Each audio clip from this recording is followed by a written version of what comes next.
विधायक है प्रदीप बत्रा, उनके बहन और जीजा को हरिद्वार पुलिस द्वारा गिरफ्तार कर लिया गया।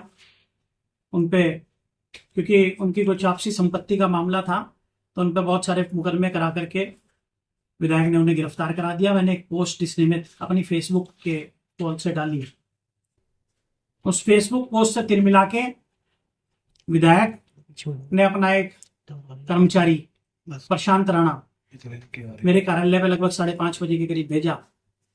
उसने आकर के मुझे धमकाने की कोशिश करी, मेरे समर्थक भी यहीं थे, दबाव बनाने की कोशिश करी कि मेरे फेसबुक वॉल पे जो पोस्ट पड़ी है उसे तत्काल डिलीट कर दिया जाए।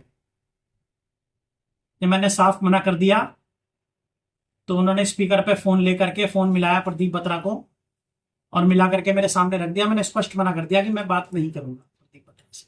कितने बजे की बात है? ये 5:30 पौने 6 की बात है।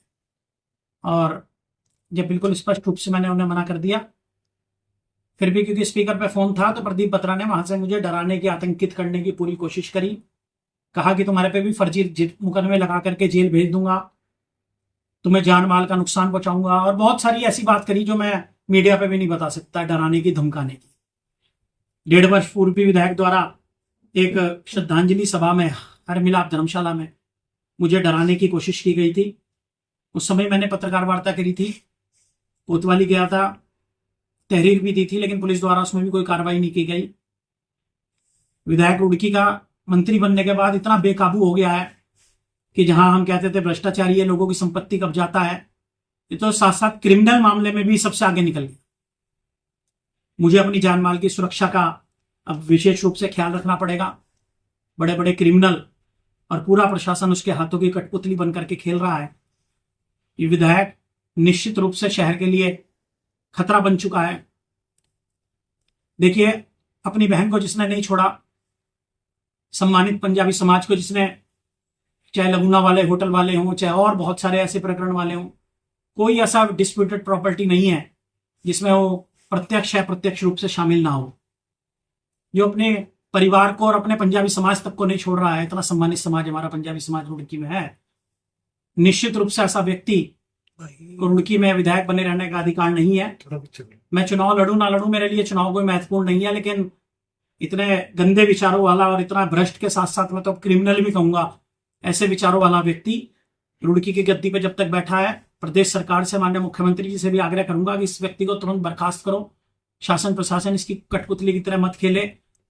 ये क्रिमिनलों का साथ लेकर के अपने आप को बहुत बड़ा इस समय माफिया बन चुका है और मुझे इससे जान माल का पूर्ण रूप से खतरा है।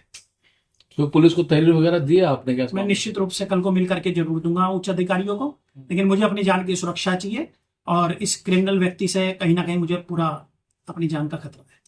क्या कोई विशेष विषय नहीं है, राजनीति मेरे लिए कोई विशेष विषय नहीं है, लेकिन मुझे और मेरे परिवार को सुरक्षा की दृष्टि से मैं विशेष रूप से सतर्क भी रहूंगा। और ऐसे क्रिमिनल व्यक्ति से तो मैं कहता हूँ रुड़की नगर की जनता जो भी उलझता है, कहीं ना कहीं किसी ना किसी को फंसाने का काम ये जरूर करता है। तो क्या मंत्री अपने साथ गैंगस्टर लेकर घूम रहे हैं? निश्चित रूप से आप समझिए कि बदमाश के साथ साथ प्रशासन हर तरीके से वो इस समय क्योंकि ताकत में है, अंधाधुंध उसने क्योंकि डिस्प्यूटेड लैंड का काम करके बहुत बड़ा माफिया बन चुका है। उनके इतने सारे मुकदमे हैं, सारा ग्रुप के मुकदमे हैं, कानापुर के 2023 में, 2025 में मैंने पुलिस को भी भेजे हैं, उनमें आज तक कोई गिरफ्तारी नहीं हुई। 3 साल से 420 की चार्जशीट लगी हुई है, कोई गिरफ्तारी आज तक पुलिस ने नहीं की। सब सत्ता के दबाव में है और जहां पुलिस को गिरफ्तारी करनी चाहिए वहां गिरफ्तारी नहीं हो रही है और मेरे जैसे शरीफ आदमी को धमकाने का और डराने का प्रयास किया जा रहा है।